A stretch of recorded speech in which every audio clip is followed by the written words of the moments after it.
Querido hermano, querida hermana que me escuchas ahora mismo, te pido que cierres tus ojos por un momento. Respira profundamente. Siente la presencia de Dios a tu alrededor.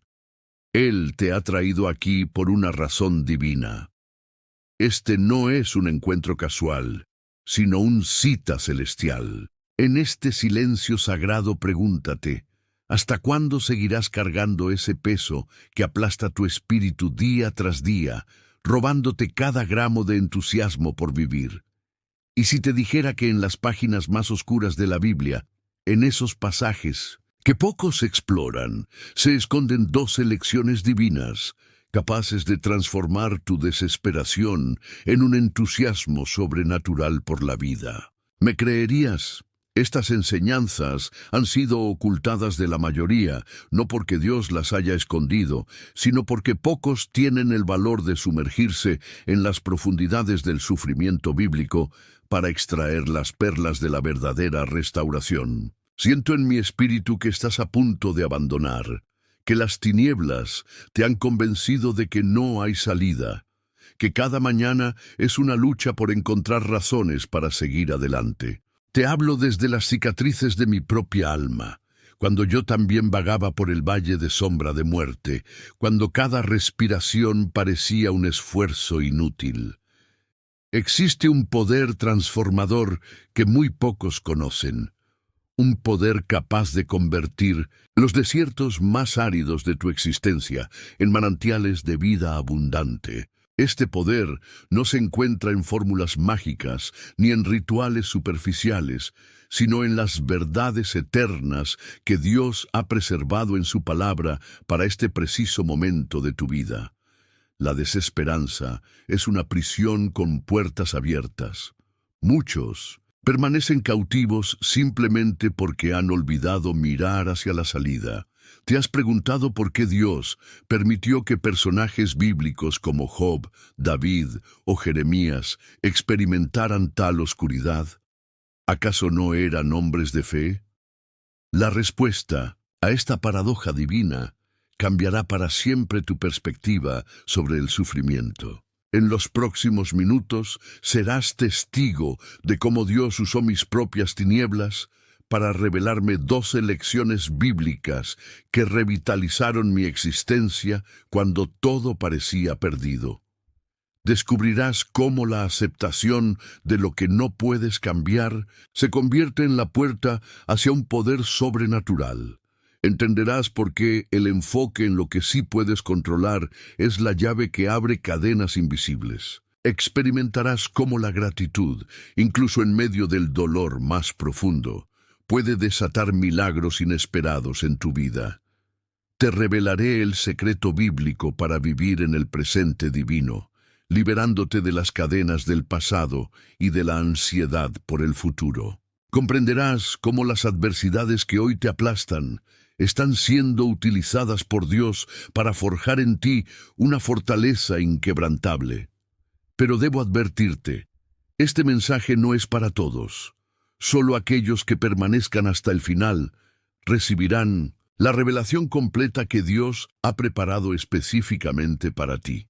Siento en mi espíritu que el Señor tiene una palabra profética para tu situación particular, pero será liberada solo cuando hayas absorbido cada una de estas 12 lecciones bíblicas. Hermanos y hermanas, necesito su compromiso. Si realmente deseas esta transformación, comenta ahora mismo: la alegría del Señor es mi fuerza.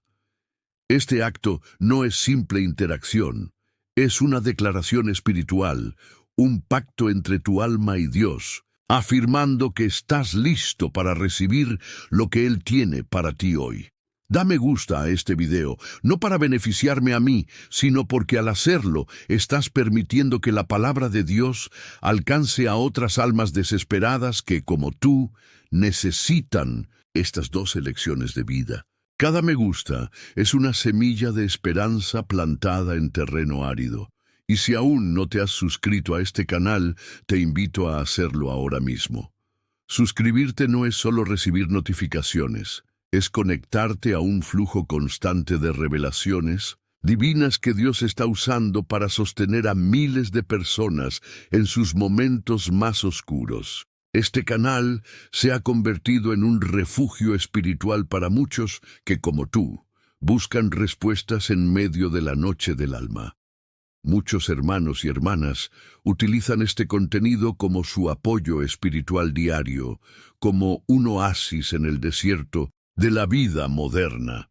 Por eso, necesito que todos participen desde el principio, comentando: «La alegría del Señor es mi fuerza». Esta declaración abre puertas espirituales que permanecen cerradas para quienes solo observan pasivamente. Ahora prepara tu corazón, tu Biblia y algo para tomar notas. Estamos a punto de comenzar este estudio revelador. Dios ha preparado este encuentro desde la eternidad, y el Espíritu Santo está a punto de susurrar verdades a tu corazón que transformarán tu perspectiva para siempre. 2. Enfocando lo que podemos controlar, hermanos y hermanas que siguen escuchando esta revelación divina. Siento que el Espíritu Santo está moviendo las aguas de tu espíritu en este preciso momento. Mientras hablábamos de aceptar lo que no podemos cambiar, percibo que una pregunta se ha formado en tu corazón. Pero entonces, ¿qué puedo hacer cuando todo parece estar fuera de mi control?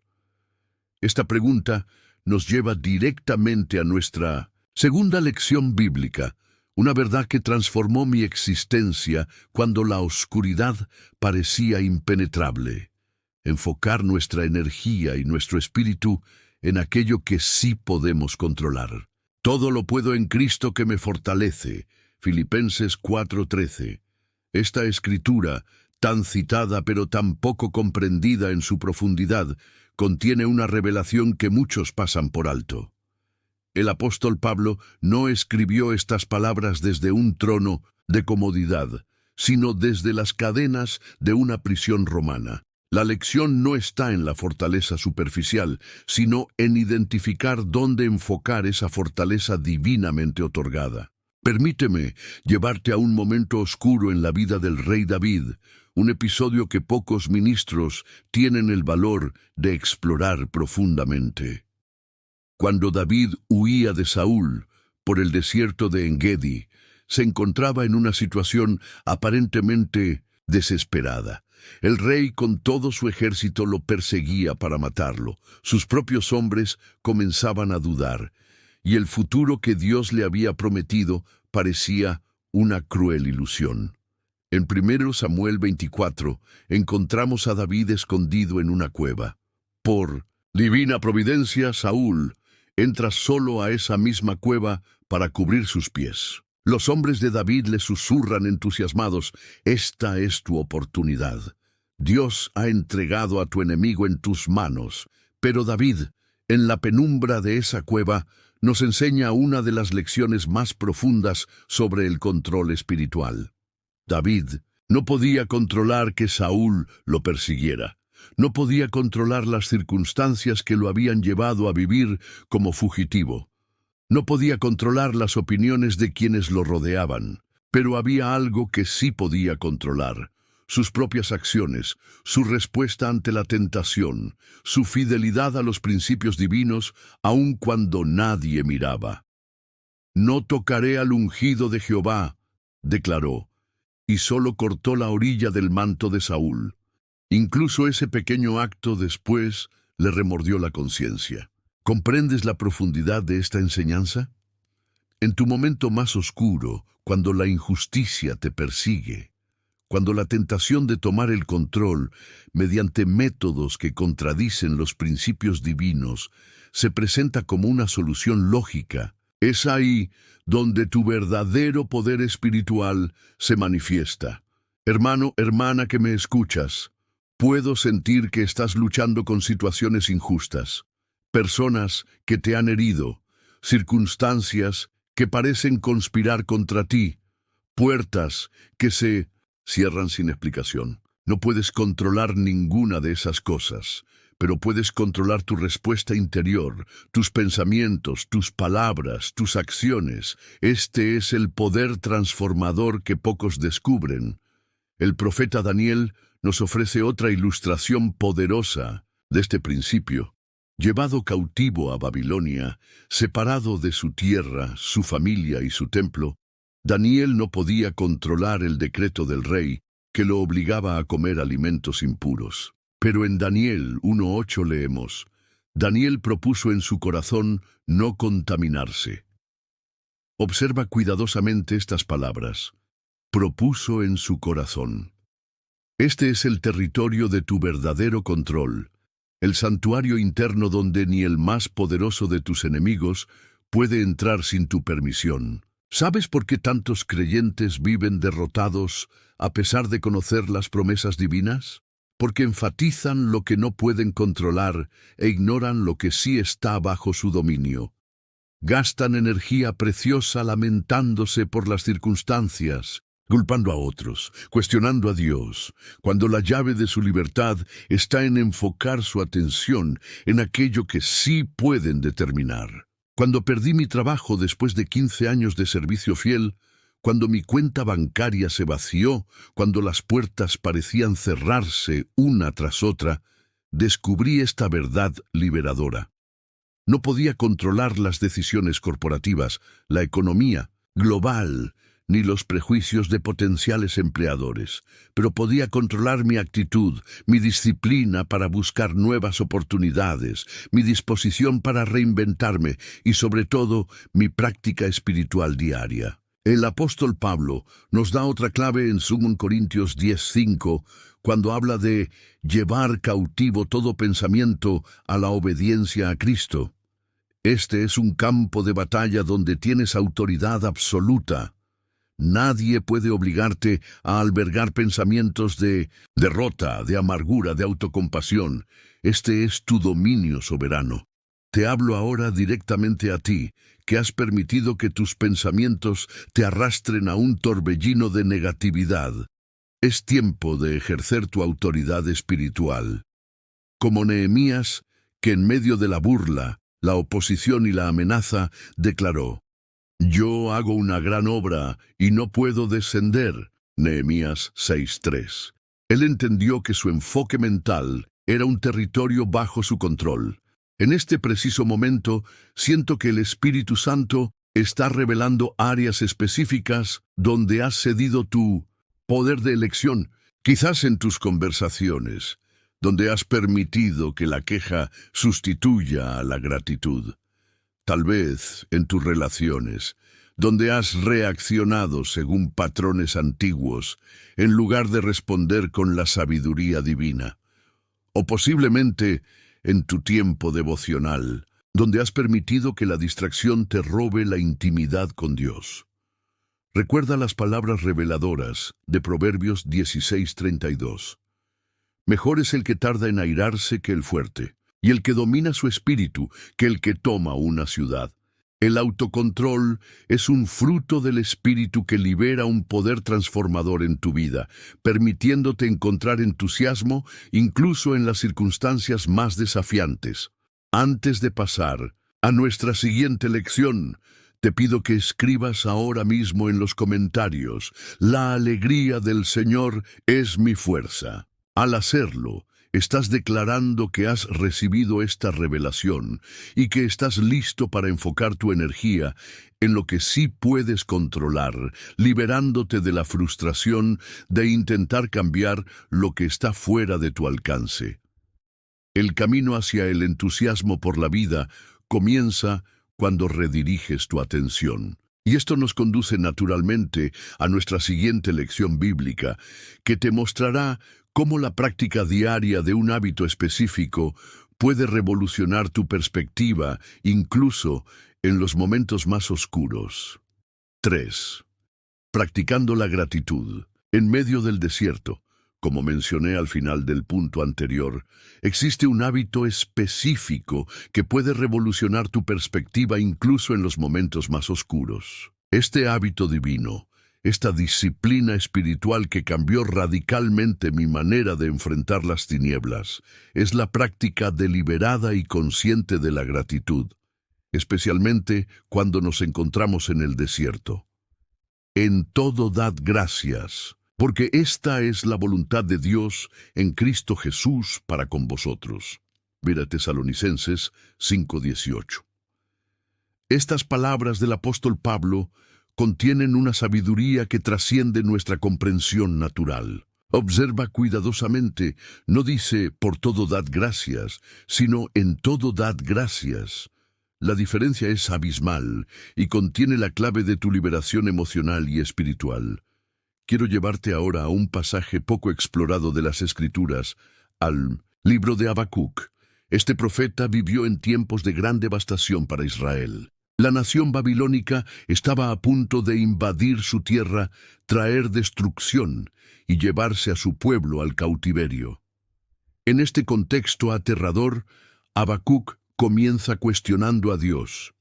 ¿Hasta cuándo, oh Jehová, clamaré y no oirás? Habacuc 1:2.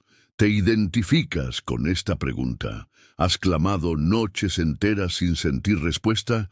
¿Has cuestionado el silencio divino mientras tu vida parece desmoronarse? Entonces, necesitas escuchar cómo termina el libro de Habacuc, porque en estas palabras encontrarás una de las expresiones más puras y poderosas de gratitud en medio del desierto. Aunque la higuera no florezca, ni en las vides haya frutos, aunque falte el producto del olivo, y los labrados no den mantenimiento, y las ovejas sean quitadas de la majada, y no haya vacas en los corrales. Con todo, yo me alegraré en Jehová, y me gozaré en el Dios de mi salvación. Habacuc 3:17-18. Detente un momento, y deja que estas palabras penetren tu espíritu. Habacuc enumera 6 calamidades agrícolas que, en ese tiempo, equivaldrían a la ruina económica total, al hambre, a la desesperación. Sin embargo, en medio de este panorama desolador, elige conscientemente alegrarse en Dios. Esta no es una gratitud superficial que niega el dolor, no es un pensamiento positivo vacío, es la decisión radical de reconocer que la fuente de nuestra alegría y entusiasmo no depende de las circunstancias externas, sino de una realidad espiritual inconmovible, la presencia del Dios que nunca nos abandona. ¿Sabes por qué tantos creyentes nunca experimentan la verdadera transformación? Porque esperan sentirse agradecidos para expresar gratitud. Pero el secreto bíblico es exactamente lo contrario.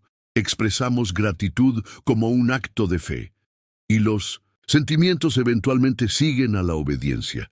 Recuerdo cuando atravesaba mi propio valle de sombra y muerte. Mi hijo mayor luchaba contra una adicción destructiva, mi matrimonio se desmoronaba, las deudas se acumulaban y mi salud comenzaba a deteriorarse.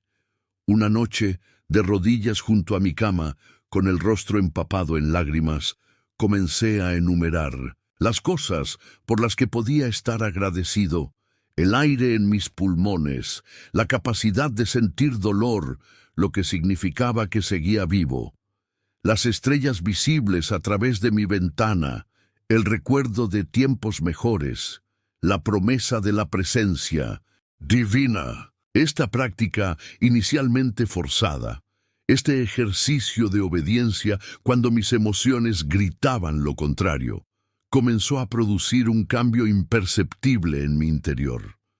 Como una pequeña grieta en una presa que eventualmente causa su ruptura, esta disciplina de gratitud comenzó a liberar torrentes de esperanza donde antes solo había desolación. Piensa en la historia de Pablo y Silas en la prisión de Filipos. Hechos habían sido injustamente acusados, golpeados públicamente y arrojados al calabozo interior con sus pies asegurados en el cepo. El texto dice que a medianoche, en la hora más oscura, oraban y cantaban himnos a Dios. ¿Puedes imaginarlo? Sus espaldas sangraban, sus extremidades dolían, su reputación había sido destruida y, sin embargo, eligieron la gratitud expresada en adoración. ¿Y qué sucedió? De repente vino un gran terremoto, de tal manera que los cimientos de la cárcel se sacudían, y al instante se abrieron todas las puertas, y las cadenas de todos se soltaron. La gratitud no solo transforma tu interior, tiene el poder de sacudir tus circunstancias externas, de abrir puertas que parecían cerradas para siempre, de soltar cadenas que te han mantenido cautivo. Hermano, hermana que me escuchas, percibo que has estado enfocándote obsesivamente en lo que te falta, en lo que has perdido, en lo que duele. Esta fijación en la carencia ha drenado tu entusiasmo por la vida y ha nublado tu capacidad para ver las innumerables bendiciones que te rodean.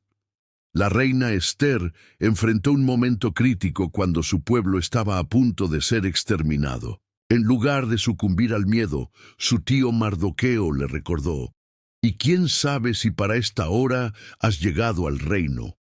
Esther 4:14.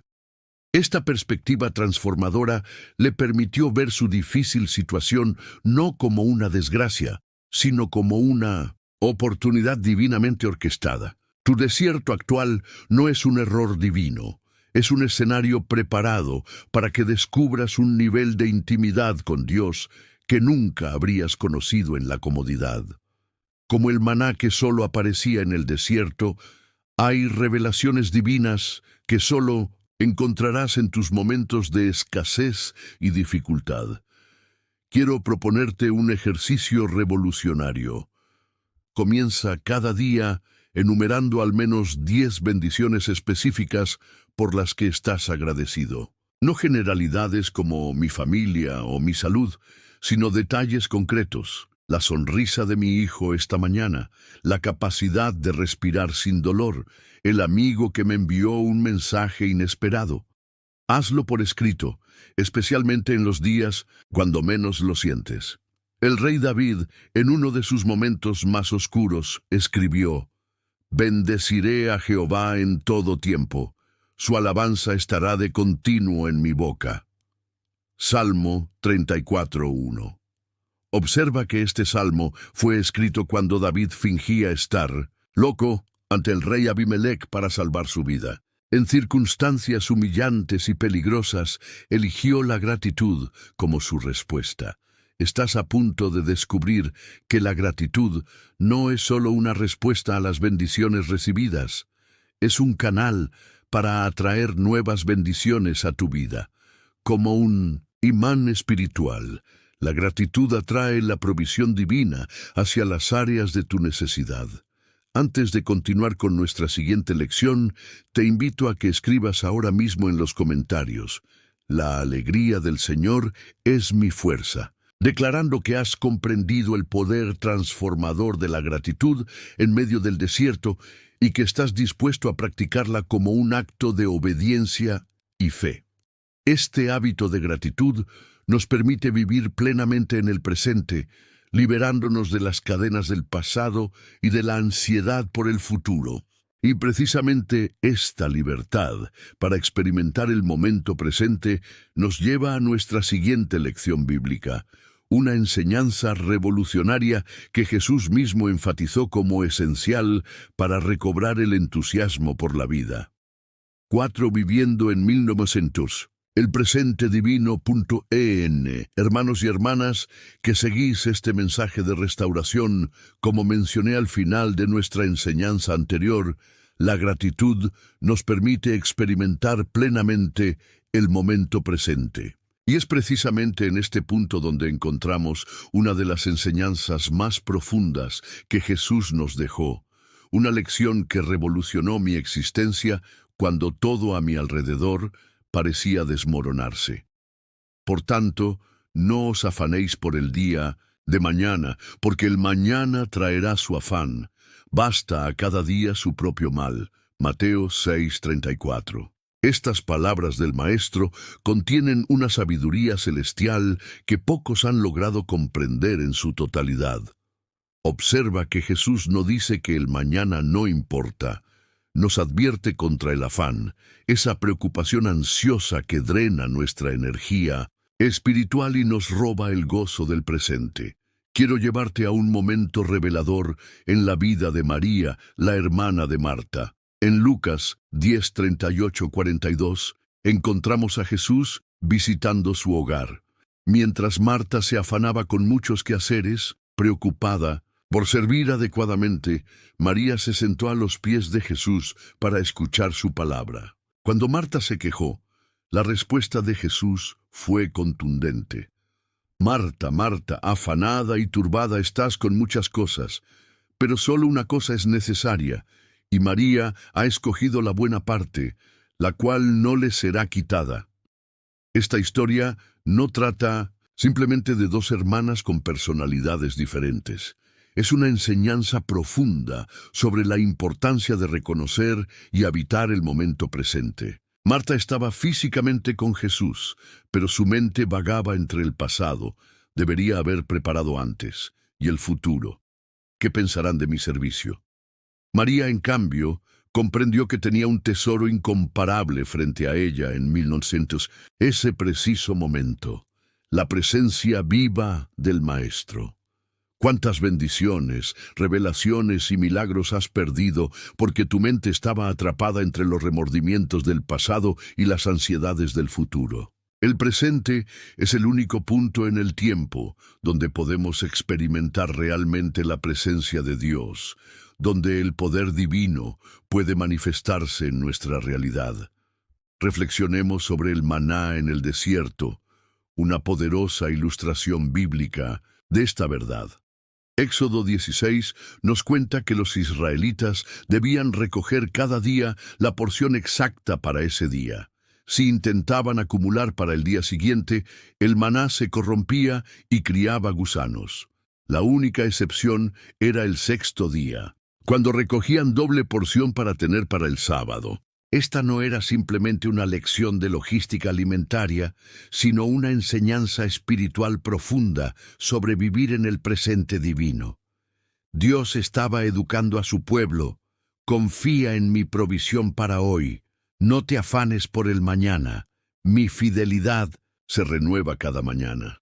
Cuando atravesaba mi propio desierto existencial, descubrí la libertad de vivir un día a la vez. Al despertar cada mañana, oraba, Señor, dame fortaleza solo para hoy. No te pido que me muestres toda la travesía, solo el siguiente paso. Esta simple oración transformó mi percepción del tiempo.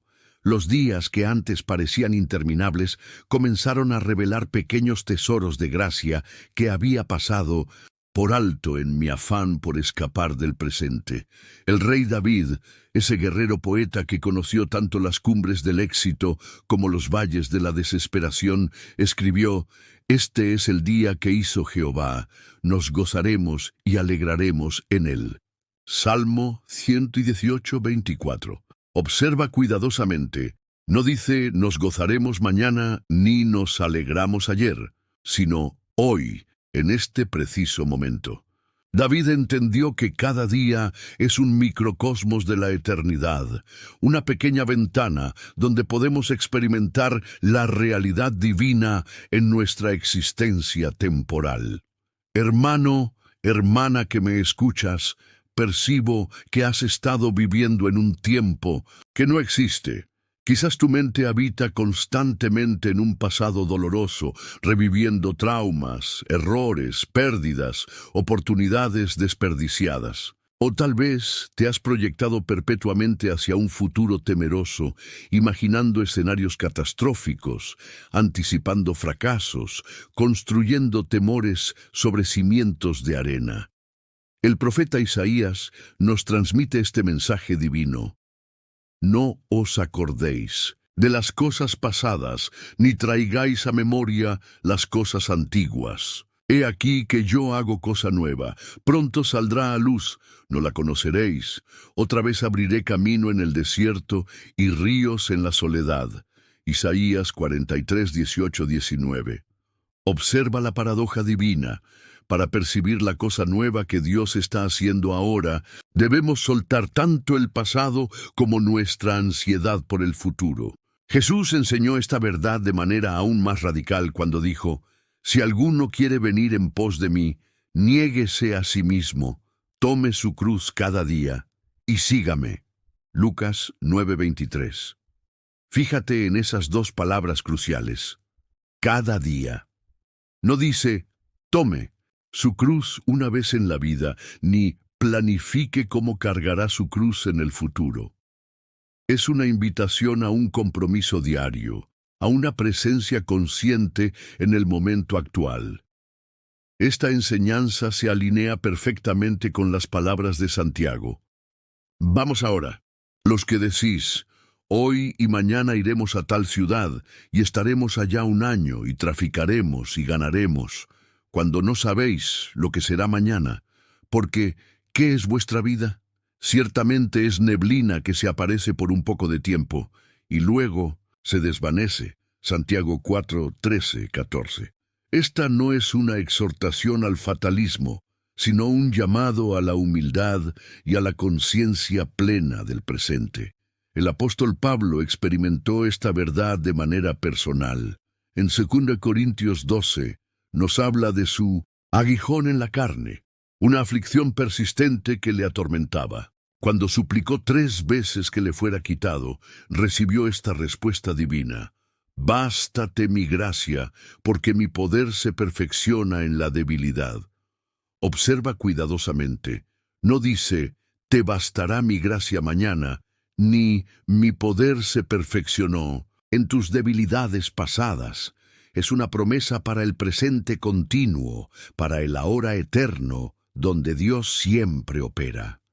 ¿Sabes cuál es uno de los nombres más poderosos de Dios en las Escrituras? Yo soy. Éxodo 3:14.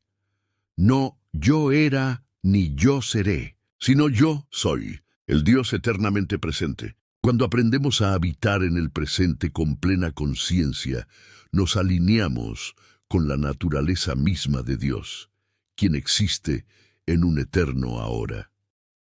Quiero compartirte un ejercicio transformador que me enseñó a habitar el presente divino. Cada hora, durante 1 minuto completo, detén toda actividad, respira profundamente y pregúntate: ¿dónde está Dios en este preciso momento? Observa tus pensamientos, tus emociones, tus sensaciones físicas. Reconoce las bendiciones presentes, por pequeñas que parezcan. Agradece por la vida que fluye en este instante. Este sencillo ejercicio, practicado con consistencia, comenzará a reprogramar tu mente para detectar la presencia divina en el momento presente. Como escribió el salmista, «Un día en tus atrios es mejor que 1000 fuera de ellos». Salmo 84:10. Un solo momento de plena conciencia en la presencia de Dios vale más que 1000 días vividos en la distracción del pasado o del futuro. Recuerda el episodio del Mar Rojo. Los israelitas estaban atrapados entre el ejército egipcio y las aguas impasables. El pánico cundía mientras recordaban su pasado en esclavitud y temían un futuro de muerte. Pero Moisés les dijo: «No temáis, estad firmes, y ved la salvación que Jehová hará hoy con vosotros». Éxodo 14:13. Observa esa palabra, hoy. La salvación divina siempre se manifiesta en el presente. Hermanos y hermanas, antes de continuar con nuestra siguiente lección, os invito a escribir en los comentarios: «La alegría del Señor es mi fuerza». Al hacerlo, estáis declarando que habéis comprendido el poder transformador de vivir en el presente divino, y que estáis dispuestos a practicar esta disciplina espiritual que os liberará tanto de las cadenas del pasado como de la ansiedad por el futuro. Esta lección sobre habitar plenamente en el presente nos lleva naturalmente a nuestra siguiente enseñanza bíblica, una verdad revolucionaria sobre cómo las adversidades que hoy enfrentamos están siendo utilizadas por Dios para forjar en nosotros una fortaleza inquebrantable. 5. El crisol divino de la adversidad. Queridos hermanos y hermanas, que continuáis fielmente en esta revelación, como mencioné al final de nuestra enseñanza anterior, Dios está utilizando las adversidades que hoy enfrentáis para forjar en vosotros una fortaleza inquebrantable. Esta verdad transformadora nos introduce a nuestra quinta lección bíblica, una enseñanza profunda sobre el propósito divino del sufrimiento. Y no solo esto, sino que también nos gloriamos en las tribulaciones, sabiendo que la tribulación produce paciencia, y la paciencia prueba, y la prueba esperanza. Romanos 5:3-4. Estas palabras del apóstol Pablo revelan una paradoja espiritual que desafía nuestra comprensión natural. El sufrimiento no es un obstáculo para el entusiasmo por la vida, sino un catalizador de virtudes que nos permiten experimentar una alegría más profunda y duradera. Quiero llevarte a la fascinante historia de José, ese joven soñador que fue vendido como esclavo por sus propios hermanos. En Génesis 37:50 encontramos una de las narraciones más extensas y detalladas de la Biblia, un testimonio conmovedor de cómo Dios transforma las peores traiciones en bendiciones incomprensibles. Imagina por un momento lo que José debió sentir en aquel pozo donde fue arrojado por sus hermanos, mientras escuchaba cómo negociaban su venta. El rechazo familiar, la traición de sus seres queridos, la pérdida de su identidad, la incertidumbre sobre su futuro. Y esto era solo el comienzo de sus pruebas. Luego vendría la esclavitud en Egipto, la falsa acusación de la esposa de Potifar y los largos años olvidado en una prisión. Sin embargo, al final de esta odisea de sufrimiento, cuando finalmente se reencuentra con sus hermanos, José pronuncia unas palabras que deberían estar grabadas en el corazón de todo creyente. Vosotros pensasteis mal contra mí, mas Dios lo encaminó a bien para hacer lo que vemos hoy, para mantener en vida a mucho pueblo. Génesis 50:20. Observa atentamente. José no dice que Dios simplemente compensó el mal que le hicieron, sino que lo encaminó a bien. Como un alfarero divino, Dios tomó el barro oscuro del sufrimiento y lo moldeó en un vaso de bendición. La misma adversidad que debía destruirlo se convirtió en el vehículo de su elevación. Hermano, hermana que me escuchas, percibo en mi espíritu que estás atravesando tu propio crisol.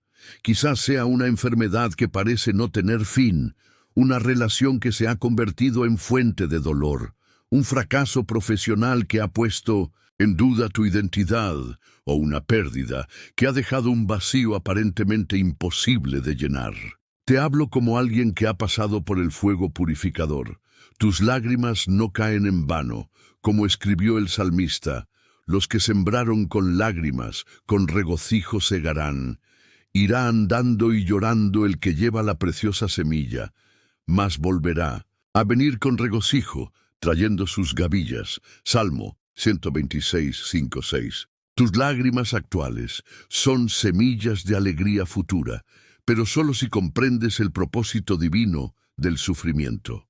El profeta Isaías nos ofrece otra ilustración poderosa. He aquí que yo te he refinado, pero no como a plata. Te he escogido en horno de aflicción. Isaías 48:10. Esta metáfora del refinamiento es reveladora.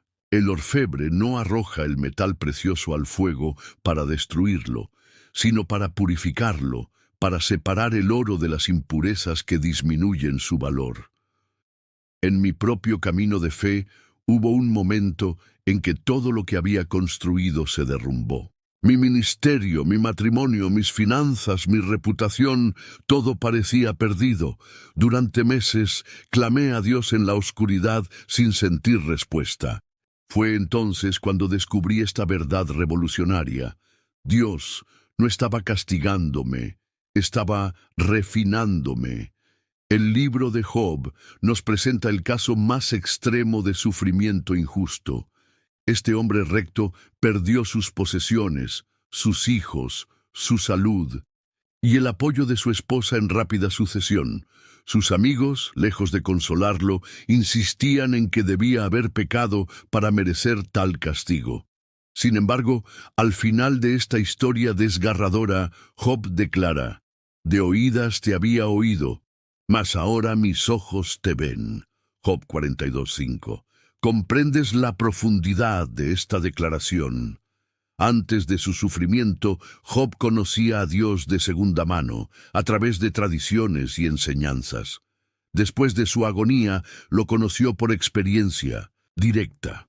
Su dolor se convirtió en el puente hacia una intimidad con Dios que nunca habría experimentado en la comodidad. El rey Ezequías nos ofrece otra perspectiva transformadora sobre el sufrimiento.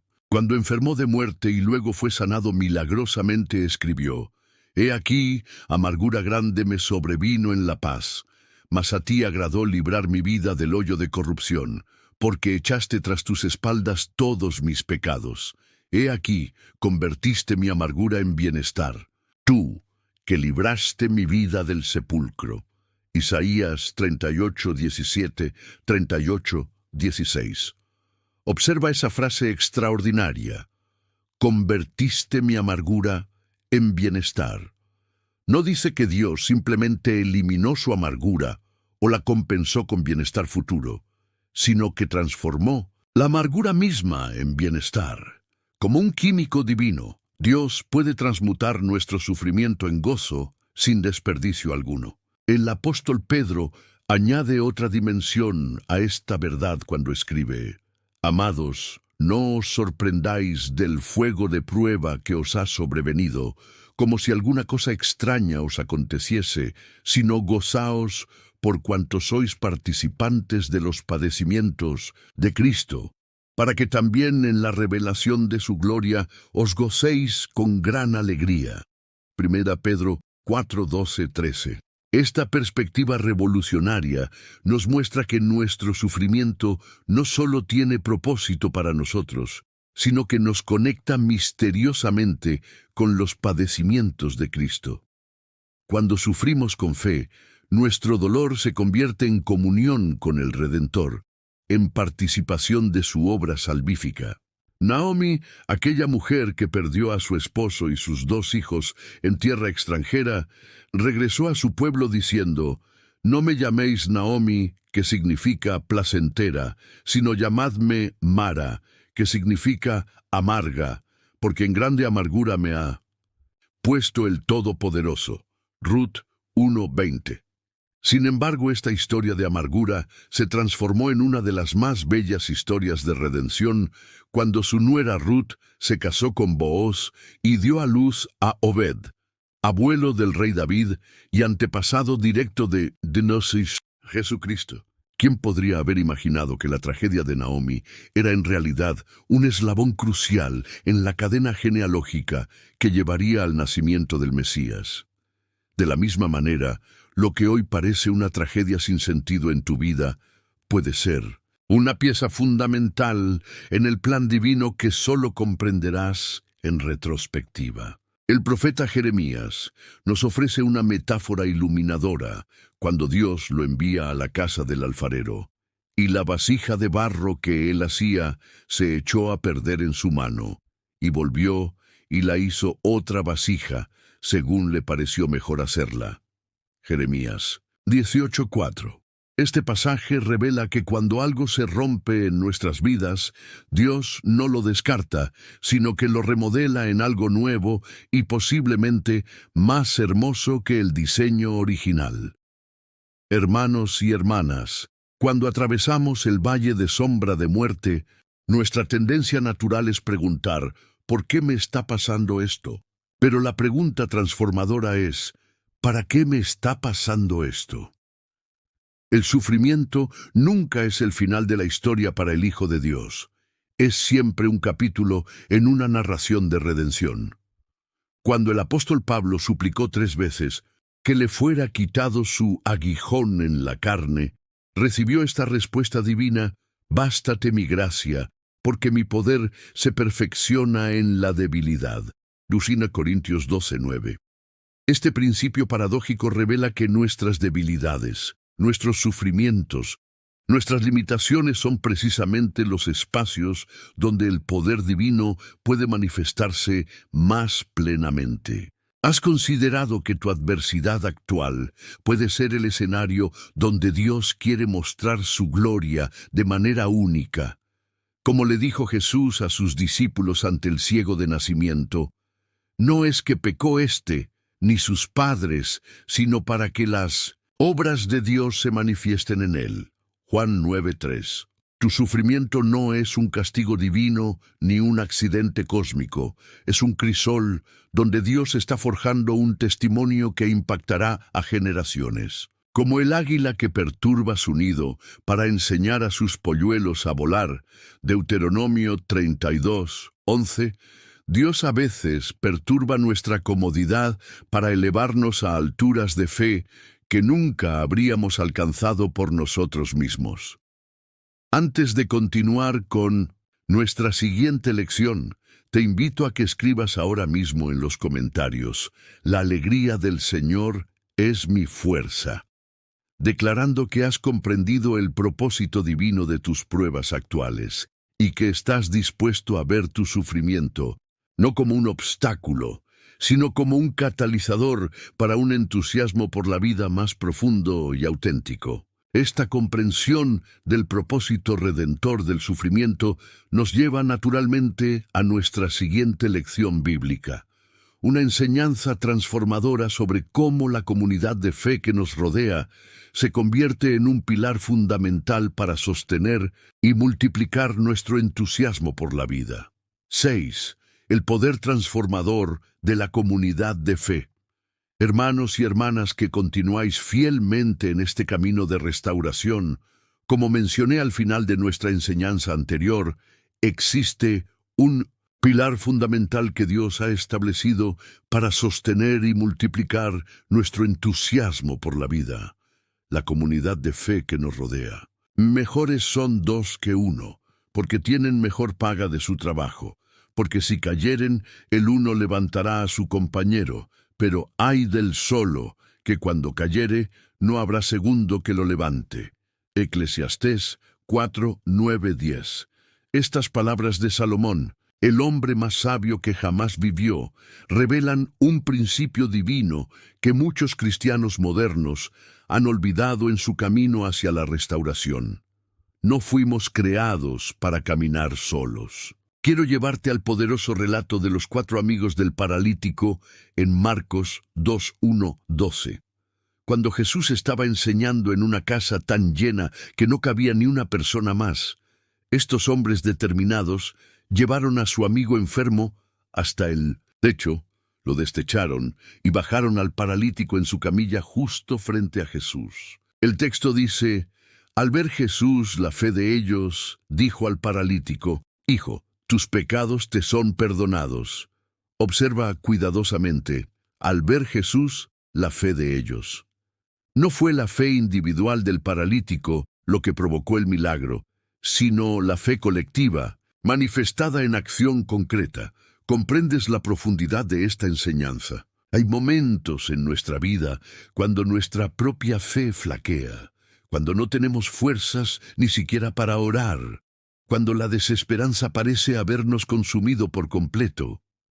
Es precisamente en esos momentos cuando necesitamos amigos espirituales que nos carguen, que vean posibilidades donde nosotros solo vemos obstáculos, que destechan techos cuando todas las puertas parecen cerradas.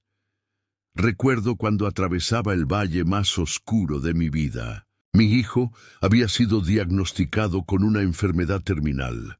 Mi matrimonio se desmoronaba bajo el peso del dolor, y las deudas médicas amenazaban con llevarnos a la bancarrota. Una noche, mientras me encontraba de rodillas junto a mi cama, Demasiado exhausto incluso para formular una oración coherente, escuché golpes en mi puerta. Allí estaban 5 hermanos y hermanas de mi congregación sin previo aviso. No vinieron con frases vacías ni consejos superficiales, simplemente entraron, formaron un círculo a mi alrededor, pusieron sus manos sobre mis hombros y comenzaron a orar. Durante las siguientes 3 horas, ellos prestaron su fe cuando la mía se había agotado. No recuerdo todas sus palabras, pero sí recuerdo la corriente de esperanza que comenzó a fluir de nuevo en mi espíritu. El apóstol Pablo comprendió esta verdad cuando escribió: «Sobrellevad los unos las cargas de los otros y cumplid así la ley de Cristo». Gálatas 6:2. Observa que no dice aconsejad a los otros sobre sus cargas, ni predicad a los otros acerca de sus cargas, sino sobrellevad, literalmente cargad junto con ellos. Hay cargas en la vida que nunca fueron diseñadas para ser llevadas por una sola persona. Hermano, hermana que me escuchas, percibo en mi espíritu que has estado intentando ser fuerte por demasiado tiempo. Has construido muros en lugar de puentes, convencido de que mostrar vulnerabilidad es mostrar debilidad. Pero las Escrituras nos enseñan exactamente lo contrario. En 1 Corintios 12, 22, 26, Pablo explica que en el cuerpo de Cristo, los miembros del cuerpo que parecen más débiles son los más necesarios. De manera que si un miembro padece, todos los miembros se duelen con él. Y si un miembro recibe honra, todos los miembros con él se gozan. ¿Has considerado que tu vulnerabilidad podría ser el canal a través del cual Dios quiere manifestar su poder en tu comunidad? Cuando permitimos que otros vean nuestras heridas, no solo encontramos sanidad, sino que abrimos puertas para que otros encuentren el valor de reconocer sus propias luchas. Pensemos en el poderoso ejemplo de Bernabé, cuyo nombre significa hijo de consolación. En Hechos 9, 26, 27, cuando todos los discípulos temían y rechazaban a Pablo, entonces Saulo, después de su conversión, fue Bernabé quien, tomándolo, lo trajo a los apóstoles y les contó cómo Saulo había visto en el camino al Señor. Un solo hombre dispuesto a creer en la transformación de otro cambió el curso de la historia del cristianismo. Sin Bernabé, quizás nunca habríamos tenido las epístolas paulinas que forman gran parte del Nuevo Testamento. El rey David, aún siendo un guerrero feroz y un líder poderoso, entendió la importancia de la comunidad espiritual. Cuando pecó gravemente con Betsabé, Dios envió al profeta Natán para confrontarlo. Según Samuel 12, David podría haber ejecutado a Natán por atreverse a señalar su pecado, pero en lugar de eso se quebrantó y recibió la corrección. Más tarde escribió el Salmo 51, donde ruega: «Crea en mí, oh Dios, un corazón limpio, y renueva un espíritu recto dentro de mí». Esta renovación del entusiasmo por la vida frecuentemente viene a través de hermanos que tienen el valor de hablarnos la verdad en amor.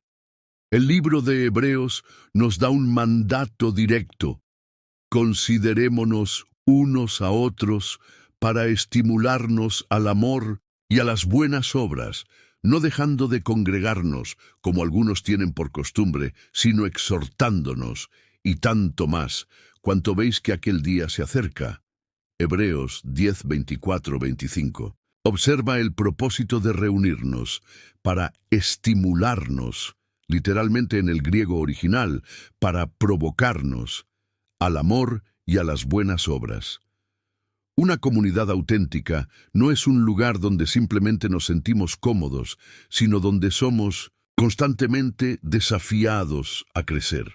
¿Has notado cómo Jesús mismo valoraba la comunidad?